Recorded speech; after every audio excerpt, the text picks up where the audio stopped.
Hello, fourth graders, it's Miss Leon. Today we're going to continue to talk about nonfiction learning with our subject of reading the weather, reading the world. I would like to go ahead and start with showing you our presentation for our learning to help guide us along in the lesson. Okay, so we're going to go to lesson 2. When you start reading a nonfiction text, there's a certain way to read these texts. Researchers say to learn anything, you need to connect the new information that you're learning with what you already know.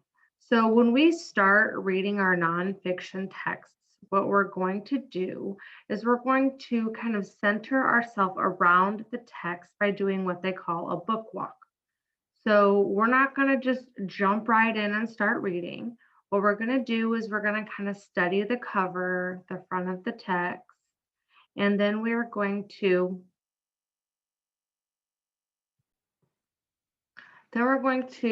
flip through the pages. So I look through this text right here, and I just kind of flip through the pages. And I see that there's a table of contents with an introduction, and I'm noticing these really awesome pictures with some headings and different chapters.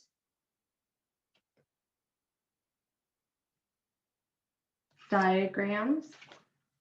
And I look at the back. So I look at the cover. I'm going to flip through some of the pages.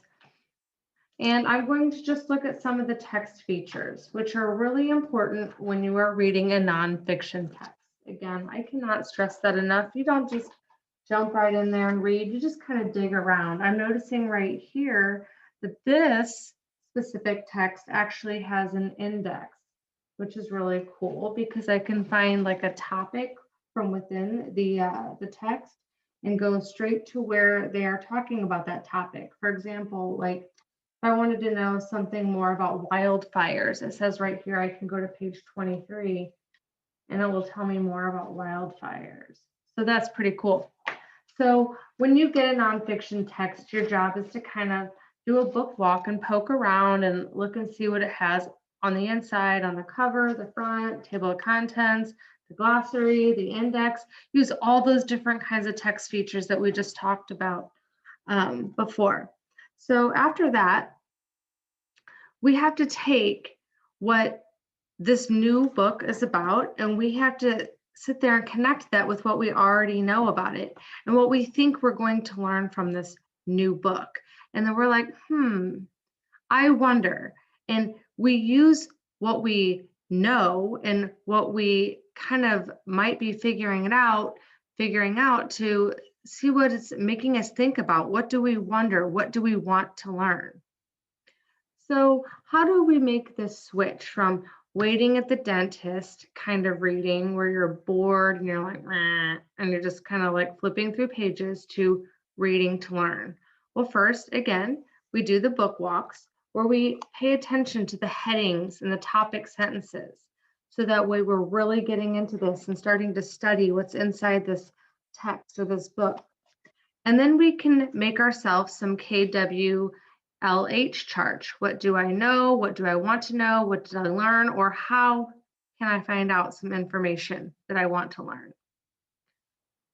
So this is what researchers say. Researchers say that kids who begin reading a nonfiction text by looking over the whole text and thinking, how might this text go, end up being way better readers than a kid who just gets a text, opens up, and just starts reading through the whole entire thing.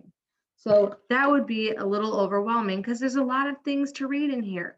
So kind of use this and say, you know what, how might this text kind of go, and figure out what's in here, what you need, and get straight to it. That's the best thing about nonfiction text. Don't just jump right in and start reading from the beginning. Again, you go ahead and you study the cover, the table of contents, headings, pictures, diagrams, maps, all that kind of fun stuff that comes with nonfiction text.